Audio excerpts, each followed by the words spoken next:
On behalf of Northwest Native Ventures, I would like to welcome everyone to this webinar on the 8A certification process. My name is Elizabeth Bohnee, and I am the project manager for Northwest Native Ventures. I'll be the moderator for today's webinar. Before we begin, I would like to highlight the main features of your webinar interface. First is the main window where you can see the webinar slides. To the bottom right of that window is a Q&A box. You can enter a question for our presenter at any time in the Q&A box. If you need technical assistance during the webinar, please enter your tech support question in the Q&A box. Our tech support staff will be moderating these questions throughout the webinar and will work to answer your tech support questions right away. You'll receive an answer in the Q&A box. Please be aware that today's webinar is being recorded, and the recording will be made available online in the near future on the Northwest Native Ventures website, nwnativeventures.com. Finally, after today's webinar, please take time to fill out a brief participant questionnaire to let us know how our team did presenting the webinar topic and information. We use this information to assist us in our own process evaluation. Today's webinar is titled The 8A Certification Process. Our presenter is John Dicus. John is a business opportunity specialist at the Spokane branch of the U.S. Small Business Administration.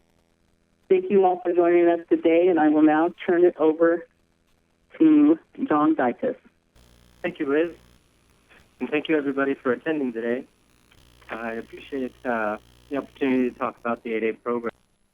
The SBA for about 5 years now, and my job is to help small businesses get federal contracts and help them with tools or entities compete in the federal market space. It provides viable contracts with financial, technical, and management assistance to promote their competitive growth. And I do want to say that this is not always a contracting program. There's no guarantee of contract. I've had a lot of firms go through the program and not receive any 8A contracts, but still really develop their business. It is a business development program. The 8A program is one of the programs, it's the only program that has an actual time limit. It's a 9-year program, and it's broken up into 2 stages. The first stage is the developmental stage of the program, and that's where we want to see you just grow and receive as many 8A contracts as possible. And then there's the transition stage of the program, which is the last 4 years of the program, and that's where there's certain limits that we want you to be able to compete in the federal marketplace by not just relying on 8A contracts. So we do require a certain amount of your revenue outside of the 8A program. So what are some of the benefits of the 8A program? So disadvantages in the 8A program is you can compete for set-aside and sole source contracts in the program. The nice thing about the 8A program is it allows contracting officers to direct award to 8A firms without having to get a justification and approval to do so. Also, if it's over a certain dollar value, what the agency will do is they'll set aside for only 8A firms to compete. So you're not going to be competing against really large businesses who have a lot lower overhead, and you'll be competing against like-minded firms. You'll also get a business opportunity specialist, normally located in the district office that services your area.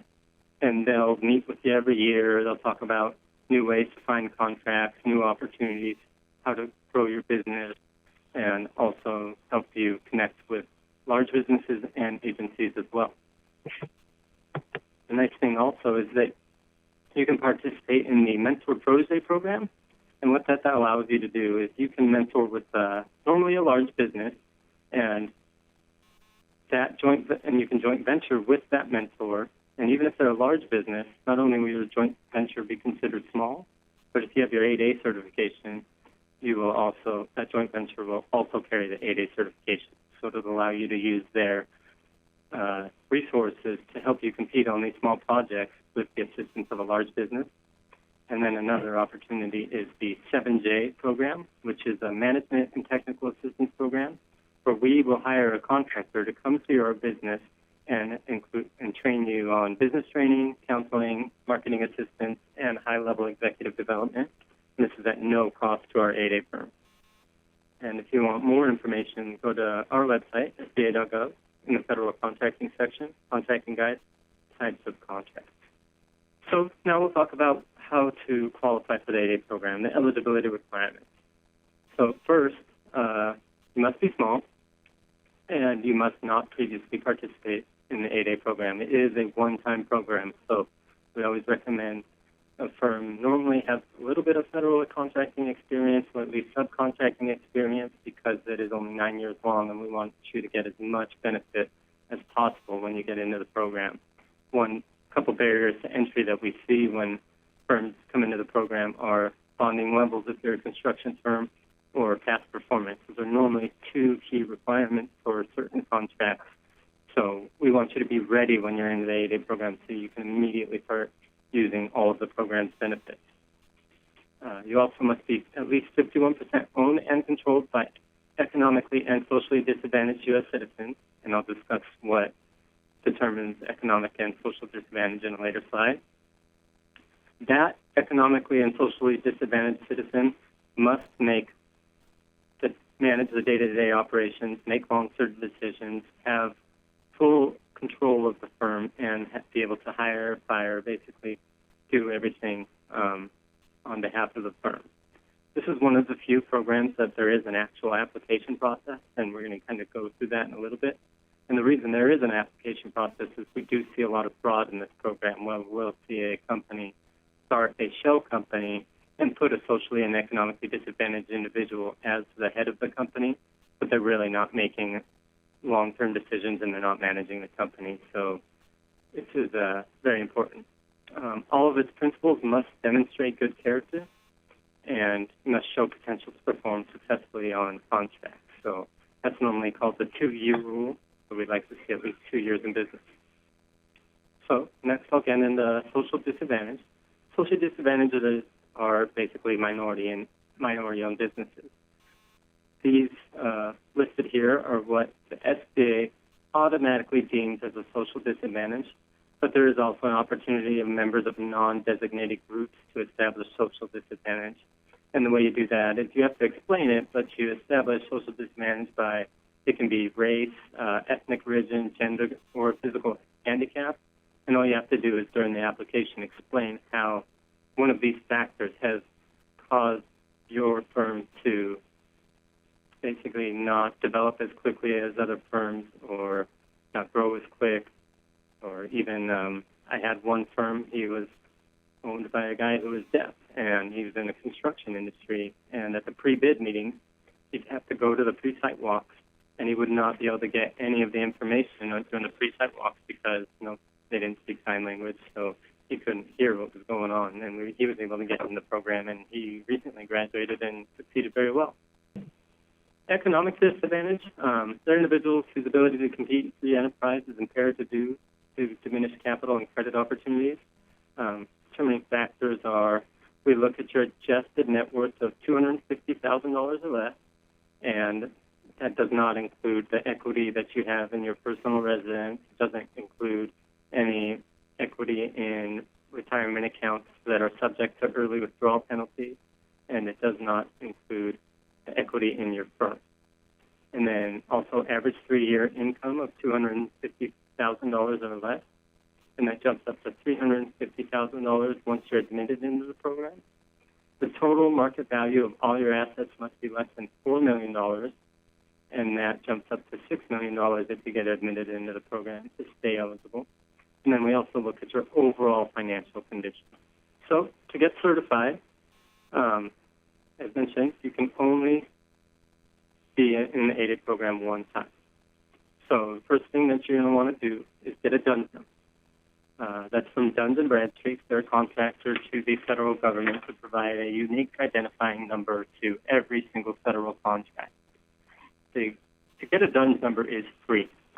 If you go to their website, they do have all these bells and whistles to other options available when you get your DUNS number that you can pay for, and that is a business decision, so I can't advise you on not on that, but I just want to say just to get your DUNS number, it is free. And once you have your DUNS number, you want to set up your profile at SAM.gov. To be eligible to receive a federal contract, you have to have a SAM profile. This is where you put in all of your information, you put in your average revenue, you put in all the industries that you participate in, and actually this will determine if you're a small business or not for every single industry that you're in. This is also how you will get paid from your federal contracts as well. It's very important to keep your SAM profile up to date. There are a lot of fraudulent websites out there. There's SAM.com that looks almost exactly like SAM.gov, and they'll charge you money for your registration. It's just one thing I will always recommend is pay attention to the .gov, and it does not cost money to do business with the federal government. Once you have your SAM profile set up, then you can visit certify.sba.gov. This is actually a recently new application portal that was opened up. The Women-Owned Small Business certification is also done through here. The All Small Mentor Protege application is also done through this portal. And soon your HubZone applications will be done through here. And the 8A application, it used to be an arduous process. It's where you have to fill out all these forms, print them out, and print out all the supporting documentation, and then mail it to the SBA. What's nice is it's now done all online. This is where you submit your application. You also upload all of your documents. It's a really nice program now. The normal application period is at least 120 days. I've seen it, an application go through a lot quicker than that. I've also seen it take a lot longer. Every business is different, so it depends on how your business is set up and how many owners you have or any other information. Normally, when you do submit your application, if there is anything wrong with it, the SBA will come back and give you an opportunity to update your application and submit additional documentation. So these are just FY18 8A awards at a glance. So in FY 2018, in the federal fiscal year, so this is from October 1st to September 30th of 2018, in all of the continental United States, $3.93 billion were awarded from all federal agencies as 8A competitive set-asides. And as you can see, over $7 billion were awarded to 8A as sole source contracts. This is big. Every single agency has a minimum requirement to award 5% of their dollars to 8A firms and small disadvantaged businesses. So it was over about a $500 or $500 billion industry every year. 10% of that is available to 8A firms. So there's a lot of money available for small disadvantaged businesses and 8A firms, and it's nice to have this certification as well as small business certification, which you would also qualify for. And these are the industries, the top 10 industries that all those agencies award in these contracts. A big thing right now is computer-related services and construction. That's where most of my firms that I service, that's where they operate. Over $1.26 billion awarded in commercial and institutional building construction, which is pretty much general construction. There's also computer system design services and a lot of other construction and a lot of basically technical services are really popular in FY 2018. And I know it's a little bit hard to read, so here's another slide on what those industries are.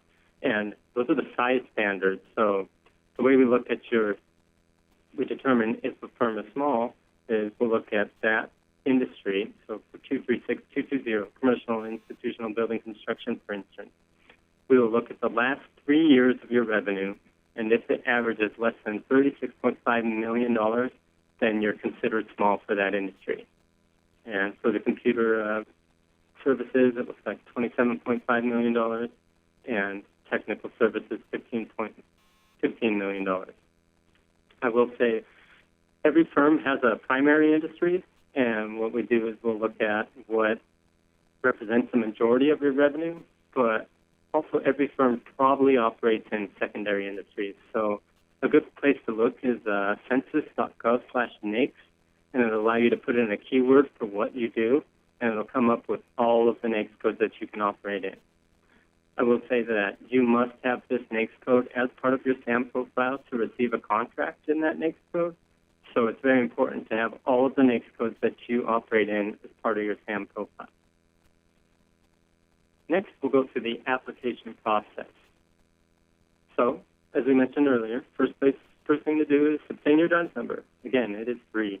And then register at sam.gov, also free.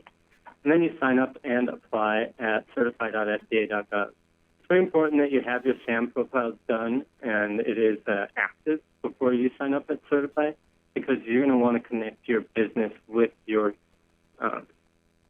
profile once you get a certified.sba.gov profile, because it's going to pull over all of your information. It's very important when you want to start your application.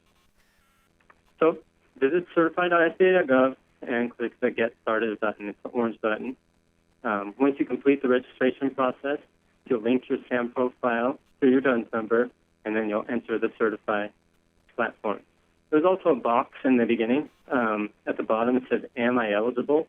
On the very home page of that. You don't have to have your Certified profile at this time to do that. But what's nice is it'll ask you a series of questions, and it'll tell you, oh, you're eligible for the Women-Owned Small Business Program. Oh, you might be eligible for the HubZone program. You might be eligible for the 8A program. This is nice because if you can, I'd recommend doing all of the applications at once, because you're going to be uploading the same documents for multiple applications. So once you start the application, this is kind of what your dashboard looks like. You'll have this initial application, and it'll say what the status is, and it'll give you an update. If you wanted to view or delete your application, what you do is you just click those three little dots to the right, and you can just look at it. You can see the status. You just go to the view, or you can delete it. But to start your initial application, what you would do is click on the blue initial application section, and what that would do is take you to the core section. So there's 5 core sections: eligibility, ownership, control, potential for success, and character. And then once you complete that, you'll actually add contributors. So it'll be your disadvantaged individuals, spouses of non-disadvantaged individuals, and then also any owners or directors who have control of the applicant firm. And then once everything's done, you'll submit the application to SBA. So for an instance, like it'll say eligibility. As you can see, the status says incomplete right there. So you'd click on the link under eligibility, and you kind of walk through the questions. It's nice, too, because it used to be all these forms that didn't make a lot of sense, but now it's just all these questions, and you'll answer them yes or no, or you'll put in your revenue. And under that section, it'll ask you to upload a document in that section. And then once you're done with that section, you'll see, like on potential for success, for instance, it says complete. And once all 5 boxes are complete, and then you also have all your contributors add the details, then you'll be able to submit your application to SBA.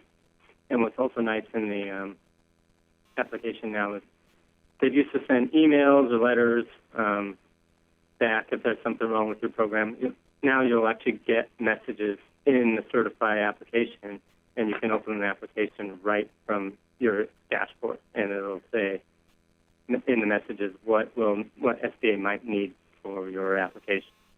So this is kind of a snapshot of the eligibility section. So it'll start asking, is the applicant a for-profit business? And if you mark yes, it might ask you to upload your taxes for the last 3 years. Most forms have been committed to online questionnaires to make it easier for applicants to answer questions relevant to them. And what's nice is if you mark no on a question, it'll carry you down to the next section and not require forms that used to be required if it didn't apply to you. And the application timeline is about 120 days, and 15 days for SBA to screen the 8A application. That's where they just want to make sure that all the questions were answered and all the documents were uploaded. And then it'll take about 90 days to process the 8A application. And then if your application is denied, you get a 45-day to appeal your results if you're not approved for the program. So that concludes my section. Does anybody have any questions? Will AA businesses have different guidelines? Yeah, they do. There's tribally and entity-owned firms, which include Alaska Native corporations and Native Hawaiian organizations. They have different rules when it comes to applying and getting into the 8A program. Tribally owned firms, they don't require the 2 years in success as long as the tribe can back the entity-owned firm, the tribally owned firm, the subsidiary. Another thing is that once a tribal firm graduates from the program, the tribe must wait 2 years before they can have another subsidiary in the program under that same primary NAICS code, the industry classification code. Other benefits for tribes are for individually owned firms, there is a limit to the dollar value that a sole source contract can be. It's up to $4.5 million for construction and services. Otherwise, an agency would have to go to competitive 8A. But for entity-owned firms, they're not limited by that restriction. They can actually go above that competitive. It's called the competitive threshold. Tribes can also have multiple subsidiaries in the program at the same time, as long as they're not operating in the same primary industry. Thank you, John. And are there tribes that are doing this right now? Yeah, absolutely. A lot of the tribes take advantage of the program. All of the Alaska Native corporations take advantage of the program. I specialize in servicing Alaska Native corporations, and I service 3 of the larger corporations that operate out of Alaska. And a tribe doesn't have to be located, their subsidiaries doesn't have to be located where the tribe is. I have Alaska Native corporations that operate all throughout the country. They're located all throughout the country. So yeah, there's a lot of advantage to using the 8A program for tribes. Okay, thank you. And I do have another question. How do we determine what industry code or business we fall under? Yeah, so or if I'm a new person, that wants to look at businesses, how do I find out what industry code they're under? Yes. So the best way would go to the census.gov/NAICS code, or it's just NAICS, NAICS, and that's the best way is because you can type in keywords, and some keywords will bring up multiple codes, but that's the nice thing about it is you'll get these, and then you'll type in the keyword, and it'll tell you all the codes that could fall under that keyword. You can also go to our website where we have the table of codes, and it talks about them, whether it's services, or it's manufacturing, or it's construction, and it talks about all the codes. And the nice thing about our website, too, is it'll also tell you what your revenue or employee number would have to be for that firm to be considered small in that NAICS code.